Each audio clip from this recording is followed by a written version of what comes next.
Ko yung mukha mong putragis kang pangilinan ka eh. Dagdag ka pa sa problema ng bayan natin imbis na makatulong yung batas mo. Ibasura yung batas mo. Sa 2022, tatakbo ko Senado para ibasura kayang punyetang batas mo na. Pag walang magsibak sa batas mo na putragis na juvenile justice law sa 2022, ako ang sisibak yan. Ha? Kung hindi ko masibak yan, sibakin ko yung mukha mo. Punyetang batas yan. 2 moments later. Naman pong sabihin na tama naman po ang paggawa ng batas itong Juvenile Justice Welfare Act dahil ito po ay alinsunod doon po sa pinirmahan natin sa United Nations Convention on the Rights of the Child na sinasabing hindi dapat babaan ang... Tapang muna tao. Bilib ako sa kakayahan mo. Pero hindi makakalagpas sa akin yan. Kupal. Porket abogado ka, akala mo ikaw ay doktor na ng abogado, ikaw na ang pinakamagaling na abogado, memorize mo na ang batas, ha? Mukhang nakalimutan mo ang iyong pag-aaral, ha? O talagang hindi mo alam, o kundi absent ka siguro na itinuro sa inyo sa law school. Kaya next time, ha? Kiko Pangilinan, punyemas naman. Mag-isip-isip ho, sir, na konti. Ano po? Daldal ka kasi ng daldal, eh, ha? Utang ina, puro ka, satsat ka ng satsat. Tumigil ka na. Mabuti, wala ako doon kapag ulit, pinagsasampal ko yung bunganga mo, eh. Wala ho tayong pakialam sa batas. Sometimes, you have to bend the law. Hindi po tama yun. Sasabihin yung kasama niya ay walang kinalaman, walang alam sa mata. Trillanes at Rizal Tiberos, tanging itong dalawang senador lamang ito malam ang walang kinalaman sa paggawa ng batas. Kaya dapat lumayas pa kayong dalawa dyan, kaya wala kayong silbi, ang alam niyo lang gawin, mira ng tumira at maging source ng fake news. Mga demonyo kayo. Kaya sa susunod na halalan, iboto po ninyo yung may mga utak at mga matatalinong mga mambabatas para hindi matulad dito sa dalawang itong mga ugok na walang kinalaman. Paulit-ulit na sinasabi na ito ang batas. Pero itong dalawang ito, pinagpipilitan yung kanilang opinyon ng IPIS nung ikaw ay board of director ng PhilHealth. Umabot sa 1,760,000 na mga bonus at allowance ang pinamudmud ninyo sa mga sarili ninyo dyan sa PhilHealth bilang mga opisyal.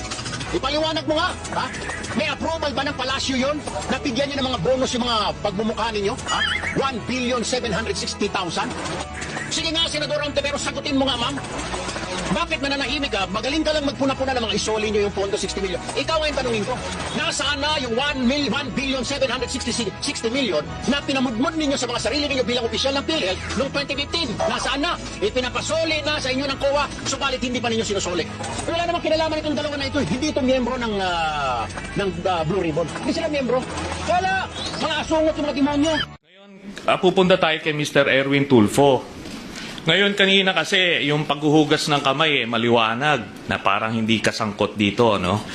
Pero kapatid ka ni Secretary Teo at hindi ka ordinaryong empleyado ng BITAG, magkakapatid kayo.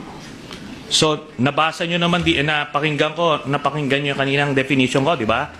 So pasok na pasok sa BITAG. Ngayon, magkano yung talent fee mo doon sa show na yan? Ano gusto, bakit ko naman sagutin na Sen? Go ahead, please. Alright. Una ho sa lahat, yung issue, kanina ko pa naririnig, pinipilit mo na may plunder pa. Ipatunayan mo muna na may plunder, bossing, okay?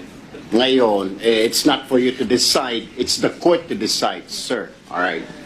Doon naman ho sa... Excuse me, with all due respect to our resource persons, we would appreciate it very much, and this is a request, that you address the chair, do not address the personality. I will honor your honor, Mr. And Chair. at the same time, I would also admonish everyone here, including Senator Trillanes, that nothing has been concluded here.